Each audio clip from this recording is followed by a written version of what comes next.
Habari ya wakati huu ndugu mpenzi mtazamaji, ni kwa mara nyingine tena tunakuletea mafundisho katika Biblia tunapokuja kupitia chaneli hii ya MG Media, ambapo unaweza ukatufuatilia katika mitandao ya kijamii. Tunapatikana kwa mitandao hiyo kwa namna hiyo, lakini siku ya leo upo nami mwalimu wa neno la Mungu Menda Meshaki Abili, nikikuletea somo ambalo unakwenda kujifunza kwa ufupi sana. Tunakwenda kujifunza kwa ujumla juu ya utumishi tulionao na juu ya majira tulionayo katika utumishi huu mgumu, lakini somo hilo linakwenda kwa jina ambalo linasema kumshinda mshtaki. Somo hilo linakwenda kwa jina linalosema kumshinda mshtaki. Kwa nini tunapaswa kumshinda mshtaki, na mshtaki ni nani, na nini maana halisi ya kumshinda mshtaki, na faida gani ipo baada ya wewe kumshinda mshtaki? Bwana Yesu asifiwe sana. Ni mara nyingi sana umepita katika utumishi, umepita katika vizingiti ambavyo vimekudelay na vimekuchelewesha katika kumtumikia Mungu, ukifikiri ni jambo la kawaida, lakini nakuhakikishia siku ya leo hakuna jambo la kawaida katika utumishi wa Mungu. Hizo ni delay ambazo zinaingizwa na mshtaki katika maisha yetu. Hizo ni delay ambazo zinaingizwa na mwovu katika maisha yetu. Hakuna jambo linalochelewa bila sababu. Kila sababu inayochelewesha kukamilika kwa jambo husika ni aina ya delay ambayo ipo katika ulimwengu wa roho. Lakini delay hiyo analeta nani? Analeta mshtaki. Basi moja kwa moja tukajue nini maana ya mshtaki na tutaendelea. Asante Mtakatifu kwa ajili ya neno jema na zuri lililoko mbele yetu. Libariki na litakase kupitia damu na jina lako Yesu Kristo, amen. Basi kama hujashare, hujafuatilia, hujafollow channel hii, unaweza ukatufollow. Kama hujasubscribe, unaweza ukasubscribe kwenye akaunti hii ili ukawa wa kwanza kupata video zetu kila tutakapoachilia video zetu online, na utakuwa wa kwanza kuelimika kila siku tutakapoachilia mafundisho yetu katika Biblia, lakini pia kama mafundisho yanayohusu utumishi wa kila siku tunaoenda katika ibada zetu. Asante kwa nafasi hii. Basi tuende moja kwa moja. Nini maana ya mshtaki na mshtaki ni nani? Katika Biblia kuna vifungu vingi ambavyo vinajaribu kueleza kwa namna gani Mungu akikusamehe dhambi, Mungu akiachilia msamaha juu yako. Vipo vifungu vingi vinavyojaribu kuelezea kwamba ni kwa namna gani msamaha huo unadumu. Lakini katika vifungu hivyo pia vipo vifungu vingi ambavyo vinatujaribu kutuonyesha kwamba katika dhambi zote, katika uovu wote tunaopitia, akisha kusamehe Mungu anasamehe complete, hasa hakumbuki. Lakini madhara ya dhambi automatic yanabaki. Kama ulizini ulipata ukimwi unabaki, lakini unasamehewa. Kama ulizini ulipata mtoto anabaki, lakini kama ulizini ulipata magonjwa ya zina, magonjwa yanabaki, lakini unasamehewa. Kwa nini sasa unasamehewa? Na kwa nini ukisamehewa Mungu hakumbuki? Na kinachokufanya ukumbuke ni nini? Kinachokufanya ukumbuke ndiyo huyo mshtaki. Sasa kinachokufanya ukumbuke kwamba Mungu, yani unakuwa una utumishi wenye majuto, unakuwa una utumishi wenye lawama, unakuwa una utumishi wenye kunungunika kwamba siwezi kutenda jambo hili, siwezi kufanya jambo hili kwa sababu nimewahi kukosea jambo hili. Kwa sababu hiyo nimeshatolewa kwenye qualifications za kulitenda jambo hili. Nilikuwa ninashuhudia katika kanisa moja, kwenye hali ya kawaida kuna baadhi ya watu wanashindwa hata kutoka kwenye ushuhudiaji, wanashindwa hata kutoka kwenye ushauri wa neno, wanashindwa hata kuwaona watu ambao wanashindwa hata kuwaponya watu katika kuwekea mikono na kuwaombea, kwa sababu wanakumbuka background zao, wanakumbuka asili zao. Asili hizo zinawatoa katika mfumo wa kumtumikia Mungu, asili hizo zinawatoa katika utumishi wa Mungu, lakini asili hizo ndizo zinaletwa na mshtaki. Na mshtaki ni nani? Mshtaki ndiye baba wa uongo, kwa jina halisi ndiye Shetani.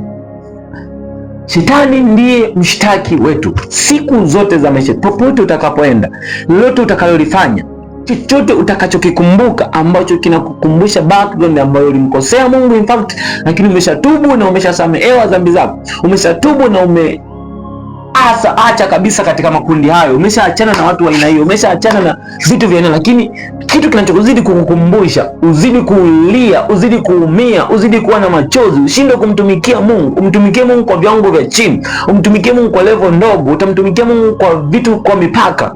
Utakapomtumikia Mungu kwa mipaka, ndipo Shetani anafurahi. Kwa kwa sababu amekushinda. Lakini siku ya leo ninakufundisha namna na kwa nini inatakiwa tumshinde mshtaki. Somo letu linasema kumshinda mshtaki wetu. Mshtaki wetu ni nani? Ni Ibilisi, Shetani, ambaye yeye kwa halisia ni baba uongo. Tukasome moja kwa moja katika Biblia ili tukauone upendo wa Mungu kwetu, na kwa nini akisha tusamee hazikumbuki dhambi zetu, na kwa nini akisha tusamee hayakumbuki maovu yetu. Na ni kuaminisha sasa, wewe ambaye uliwahi kuanguka kwenye dhambi ya zinzi, uliwahi kuanguka kwenye dhambi ambayo ilikuumiza sana, lakini baada ya kuokoka, baada ya kukaa nyumbani mwa Bwana, ukaona sikitiko, ukaona kujuta ndani yako, kwa sababu unaikumbuka ile dhambi, unaukumbuka ule uovu. Lakini siku ya leo ninakukumbusha katika hili, ukimshinda mshtaki, ndipo utaanza kumtumikia Mungu katika viwango vya juu. Hata kama maovu na makosa na matokeo ya dhambi ile bado yapo na unayaona, utaweza kumtumikia Mungu katika viwango vya juu kuliko ukibaki unakumbuka, kuliko ukibaki unanung'unika, kuliko ukibaki hauna hata mchango katika nyumba ya Bwana. Unakosa kielelezo, unakosa utumishi ambao una matokeo. Mungu atusaidie sana. Tukasoma moja kwa moja katika kitabu kile cha Zaburi sura ya 103. Sura ya 103 katika Zaburi sura ya 103, lakini tutaangalia pale effective katika mstari wa 12. Biblia inasema, kama mashariki ilivyo mbali na magharibi, kama Dar es Salaam ilivyo mbali na Mbeya, kama Tanganyika ilivyo mbali na Sumbawanga, kama chochote ambacho unajua kipo mbali na wewe, chochote ambacho unaweza ukikilinganisha ni mbali kwa kiasi fulani ambacho hauwezi ukakikuta. Lakini Biblia inasemaje? Kama mashariki ilivyo mbali na magharibi, ndivyo alivyoziweka dhambi zetu mbali nasi. Nani huyo? Mungu. Ndivyo alivyoziweka dhambi zetu mbali na sisi, kwa sababu anatupenda, na kwa sababu tumeomba msamaha kwa moyo wa kupenda, na kwa sababu tumeomba na kumsihi Mungu atulehemu katika ukamilifu wake, ili kuturudisha kuwa watendakazi katika nyumba yake pia kwa wakati mwingine. Tunamsihi Mungu sana katika nyakati hizi, tunamtafuta Mungu sana katika majira haya, ili apate kuwa mfafanuzi kwenye maisha yetu magumu, ili apate kuwa mfafanuzi katika mapito haya ambayo tumeyakumbuka na yametuangusha katika utumishi. Automatic ukishindwa kusustain, ukishindwa kuwa mvumilivu, ukishindwa kuwa na consistency katika utumishi, ukibaki kukumbuka, ukibaki kuyasaiko katika kichwa chako hayo mawazo ambayo ulianguka, ulikosea kwa jambo fulani, lakini yamebaki kukukumbusha, ni hasara kubwa sana katika ulimwengu wa roho. Kwa sababu gani? Mungu anatuambia kama mashariki ilivyo mbali na magharibi. Hiyo nukta ya mashariki ilivyo mbali na magharibi, ndivyo alivyozitenga mbali dhambi zetu, ndivyo alivyoyatenga mbali makosa yetu, ndivyo alivyoyatenga mbali maovu yetu. Kwa sababu gani? Tumeomba msamaha na tumesamehewa. Lakini kama hujaomba msamaha, ni wakati wako pia. Omba msamaha kwa kukusudia kwamba Mungu, nakushukuru kwa kupata nafasi ya kuja mbele zako, kwa sababu sikustahili hata kusimama kuwa hai kwa uovu niliotenda kwa familia yangu, kwa rafiki zangu, kwa jamaa yangu, kwa wazazi wangu. Sikustahili hata kurudia nukta ya maneno yangu, lakini naomba unisamehe. Mungu atakusamehe, na akisha kusamehe, kuwa mwaminifu. Anamwambiaje yule mwanamke? Inuka na usitende dhambi tena. Katika Biblia anamwambia mwanamke, inuka na usitende dhambi tena. Walikushtaki, hata waliokushtaki walikuwa hawana ukamilifu. Wazee wa kanisa waliomshtaki walikuwa hawana ukamilifu. Mafarisayo waliomshtaki walikuwa hawana ukamilifu na uthibitisho. Kumbe hata wao walikuwa na makosa. Lakini tunapoangalia pia katika kitabu cha Isaya, tukaangalie namna pia nyingine ambayo Mungu anayatenga maovu yetu mbali na sisi, na anayatenga maovu yetu mbali na sisi. Kwa sababu gani? Tutaona hapa moja kwa moja. Kitabu cha Isaya pia kinaelezea jinsi gani Mungu ambaye anayafuta makosa yetu, na anayafuta kwa sababu gani. Kitabu cha Isaya sura ya 25, sura ya 43 mstari wa 25, Biblia inasema, mimi ndimi niyafutaye makosa yako kwa ajili yangu mwenyewe, wala sitazikumbuka dhambi zako. Mimi ndiye niyafutaye makosa yako kwa ajili yangu mwenyewe, wala sitazikumbuka dhambi zako. Ni maneno ya Mungu. Lakini katika Biblia ya Yeremia, Mungu anasema maneno yake ni hakika, na yeye anaangalia neno lake ili atimize, na yeye hasemi uongo. Kupitia maneno yake ni kweli na hakika kwamba yeye ndiye Mungu. Lakini yeye anapotusamehe hazikumbuki tena dhambi zetu, lakini pia akishatusamehe anatusamehe sio kwa sababu yetu, anatusamehe kwa sababu yake. Kwa nini anatusamehe? Kwa sababu tumenyenyekea, na bado yeye anatafuta huyo mtu mmoja aliye na moyo wa kunyenyekea, anayetetemeka anaposikia sauti yake, kwa sababu yeye anamtaka mtu wa hivyo tu ili amtumie, ili atende kazi pamoja na yeye. Lakini mshtaki huja juu yetu, huja katika maisha yetu. Kwa sababu gani? Kuongeza idadi ya watu ambao watakuwa wamerudi nyuma katika kazi ya Mungu, ili ikifika siku ya siku asiwe peke yake wanapokwenda katika ziwa liwakalo moto, asiwe peke yake wanapokwenda katika ziwa liwakalo moto usiozimika. Katika jina la Yesu, usije ukawa kurudishwa nyuma kila siku kwa mawazo ya zamani. Katika jina la Yesu, usije ukawa mtu wa kukumbushwa na uovu uliopita na kukumbusha tena. Katika jina la Yesu, upokee ushindi na uhodari katika mawazo na fikra zako. Usije ukarudia kutafakari uovu uliotenda. Sikiliza, uovu wote unaotenda, dhambi yoyote unayotenda, hakika kile apandacho mtu ndicho atakachovuna. Ni kweli umesamehewa, lakini kuna dhambi hatari ambazo ninaweza nikakushauri, kama umewahi, usije ukarudia tena. Kama uliwahi kukosea, usije ukarudia tena, kwa sababu unajisababishia makosa makubwa sana katika ulimwengu wa roho. Unajisababishia makosa na hatia kubwa sana katika ulimwengu wa roho, kwa sababu Mungu ni rahisi sana katika ufalme wake, ni rahisi sana kumpokea, ni rahisi sana kumpoteza, lakini ni ngumu sana kumpokea, kwa sababu ile nguvu ya Mungu ikikaa ndani yako kwa level iliyokuwa imekaa, kuirudisha inahitaji protocol kubwa sana.